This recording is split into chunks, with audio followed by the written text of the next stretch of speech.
Your feeling of helplessness is your best friend, savage. I'd like to make a quick apology. I meant to release this video a lot sooner, but I wanted to actually play Dead or Alive Extreme Beach Volleyball for myself, and 2, I didn't want to risk catching diabetes and the stupid from this video. Sony Tecmo has decided not to localize Dead or Alive Extreme Volleyball 3 for the US, and they'd apparently like you to think it's because of mean feminist game criticism. Oh, that's rich coming from you. You take every opportunity to dive on top of Anita Sarkeesian and hold her up and praise her like she's some kind of omnipotent being who speaks absolute truth, when in my opinion she's nothing more than the newest incarnation of Jack Thompson, the guy who writ Seduction of the Innocent, Typical, and the woman who had a hair up her ass about D&D.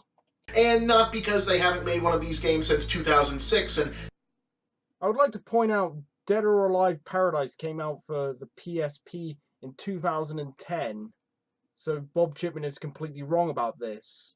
no one seemed to notice. On the other hand, hey, an excuse to run DOA Extreme footage. That's always good for traffic, by which I mean topicality and creative expression.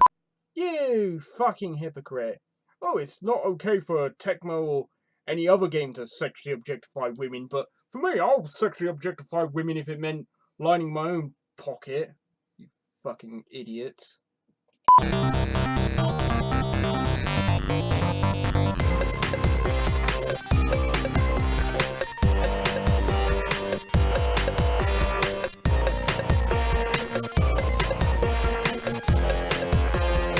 Greetings! I'm the Game Overthinker. More like the game overeater. Okay, I'll solemnly swear not to make any more jokes about Bob Chipman's weight. Partially because if I did, we'd be here for 2.5 million years. And here's some stuff you may not have seen before if you weren't watching the show back when we didn't shoot everything on green screen. These are some toys that live on my shelves. This is a Mario doll that's like 70% bigger than a Mario doll probably ever needs to be. This is my original copy of Nintendo Power No. 1, framed. These are my original, still working NES, SNES, and a Retron 5 for HD. There's also an N64 and a Dreamcast around here, but they're Down with it! Yes! Get on with it! still being restored. This is some art on the walls of my bedroom/recording studio. I'm working on getting some custom-sized frames. And these are my amiibos. I promised myself I wouldn't start collecting these, and then I started collecting these. I know precisely why he's put this particular scene before he talks about the subject matter. It's so we can't accuse him of being not a real gamer. I personally think Bob Chipman is a nostalgic whore for it, to the point where he's sucking off Nintendo to the point where you could probably see the cum stains around his lips. But if he wants to just live in his own little nostalgic bubble, which I actually kind of think is a little bit sad because he's missing out on the opportunity to really experience newer and better games. But anyway, I think it's rather a bit on the sad side, but I'm just starting to begin to ramble a bit, so I'll move on. I have a deep and abiding love for the golden age of video games, that much is obvious. I love this stuff, it was incredibly formative for me, and I keep tokens and pieces of it around so I can continue to live in however much of that atmosphere can be preserved. Honestly, I think that comes across as incredibly sad in the grand scheme of things. He's locked himself off in his own little nostalgic bubble. These things, they make me feel good, it's that simple. But staying in a stable place as a fan and collector requires a certain key understanding. Namely, these things will never love me back. You know what the most incredibly sad thing is? That's probably the most intelligent thing he said in the entire video, and we're about 3 minutes or so into the video. It's kind of a shame it goes incredibly downhill rather quickly. So I will warn you, this video gets incredibly stupid very quickly. In fact, I would recommend getting drunk to help you with how stupid this video gets. I feel like this is something my generation of consumers has managed to forget, mostly because very powerful market forces were very invested in us forgetting it. Just as you are not the sum of your stuff is not your friend. Sound words coming from a person who only just barely a couple of minutes ago was showing off all his stuff. You know, it's like, look at all this stuff. This stuff makes me happy. It somehow makes me feel big and important. Jesus Christ, You know what? I was expecting this video to get stupid. I never thought it'd get this stupid this quickly. Nor are the people who make it and sell it to you, no matter how much their marketing tried to convince you otherwise in the 80s.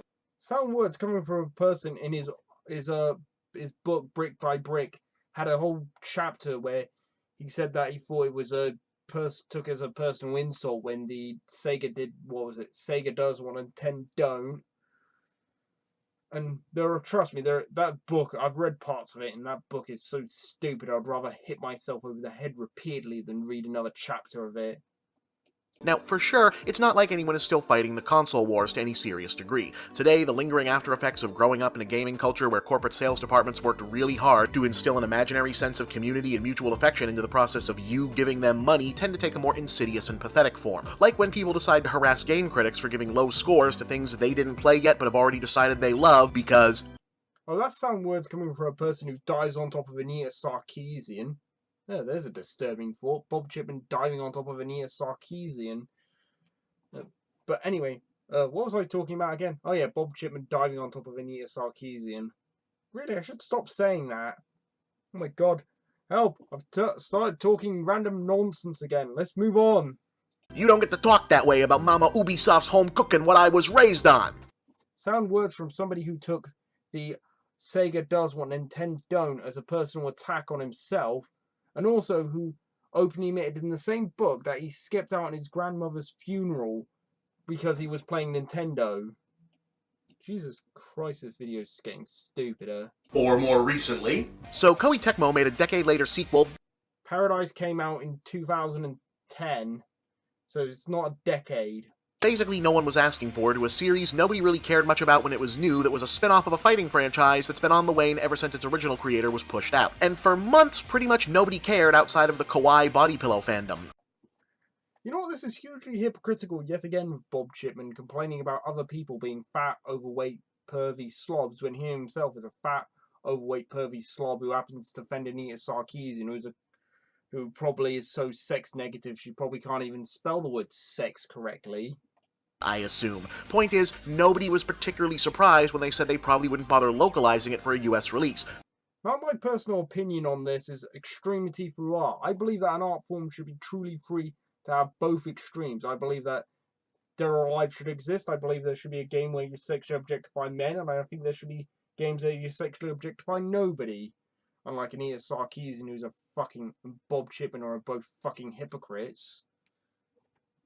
Both because we're all painfully aware that the regrettable hyper-Americanization of the console market has squeezed niche Japanese titles all but completely off mainstream shelves. That statement is so full of shit, it's hard to begin to know where he's saying it. Well, for starters, one, pushing them off the shelves. Dude, if it wasn't for the fact that it was 11 o'clock at night, I probably could go to my local Pink Planet and pick out a fistful of Japanese games right then and there on the spot. Furthermore, you've often complained about sexually objectifying games, which quite a lot of sexually objectifying games are from Japan. It could be the fact that they have much looser understanding of sexuality to the point where, you know, it's often considered not that big of a deal that men and women bathe together in public baths. And furthermore, even if it was pushing them off the shelves, you know, video games have been moving towards a more digital distribution since the PS3 era. And furthermore, you could probably go online and order games online. And furthermore, not every game has to now loudly announce what country they come from. Heck, I didn't even know the Metal Gear Solid series was Japanese until Metal Gear Solid 2 Sons of Liberty. And that's why that statement is full of shit. And Bob Chipman should feel deeply ashamed of saying something that incredibly stupid. Jesus Christ, that is so fucking stupid. And because, again, nobody has ever cared all that much about the DOA Extreme franchise. Yes, nobody cares about the series, and that's one reason why there are almost 3 games in the series. You need to really think about what you're saying, Bob. Besides, the PS4 is region-free by default, and there's an English version on the Japanese market, so with a relatively tiny audience in the US that might want to... Those in glass houses don't throw stones, Bob. You could easily just put Bob Chipman over these 2 characters, and I honestly don't think that there would be much change there. buy this game can totally get it, meaning Koei Tecmo can pretty much sell the same number of copies that they would have in an official release, but at a higher profit since they won't have to manufacture any new discs, hire a localization team, or even submit to the ESRB ratings. Everybody wins, except probably the players, since, only the first one of these games was any good. You know what, this is the main reason why I delayed the video for just over a year and a half or so, was because, like I said, I wanted to actually play the game, and from what I can tell you, it's just a fistful of mini-games with some volleyball, with girls running around in their bikinis. And honestly, I do not see a single more problem with that. In fact, I don't understand why the hell this game has an 18 certificate. It's not even that sexually explicit in the grand scheme of things. Then, suddenly, a few days ago, a Koei Tecmo community manager answered the umpteenth localization question like this. Do you know many issues happening in video game industry with regard to how to treat female in video game industry? We do not want to talk those things here, but certainly we have gone through in last year or two to come to our decision. That doesn't make any sense.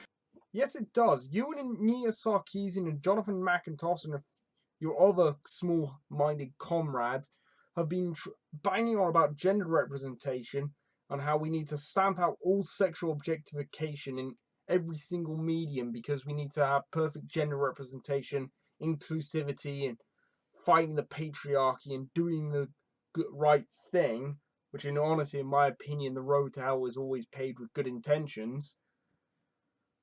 But you've ended up causing more harm than good. Personally, I think this could have been... You could have done more good if you just built your own video game series, but what do I know? I'm only here complaining about you complaining about a game series. And I'm not just talking about the bad English. I mean, none of that adds up. Whatever feminist social justice, whatever criticism of gaming is still actively cooking has largely moved on to championing alternatives instead of rehashing eye rolls over sexed-up character designs. Yeah, again, you're the one who champions Nia Sarkeesian as some kind of omnipotent being who has to be appeased at all costs, unless she's gonna, complain again about how this video game series is sexually objectifying women, even though technically they're not women, they're digital constructs without the appearance of gender. But anyway... And even when that was a bigger thing, hardly anyone was ever talking about the DOA Extreme games because, again... Oh yeah, you keep telling yourself that. Nia Sarkeesian has never, ever, ever complained about the Dead or Alive series. Personally, I think you're so full of shit right now, you're in danger of turning into a septic tank. You honestly can't be this stupid or this deceitful without conscious effort being put on your behalf.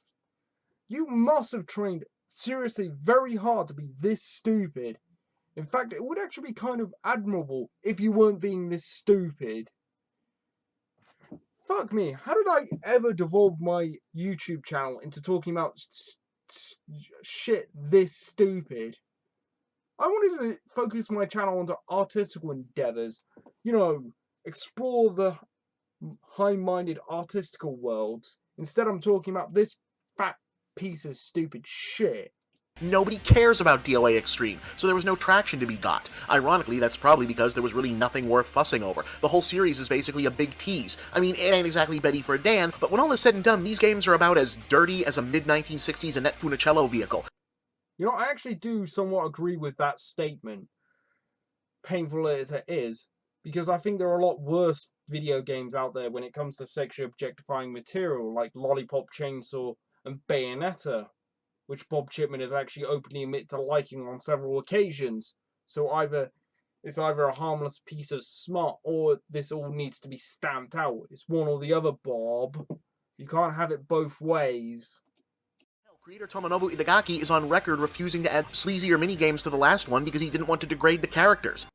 Now, personally, I don't think there's anything that could degrade the characters. They are digital constructs, the outward appearance of gender, therefore there is nothing that could degrade the characters, and it's purely subjective anyway.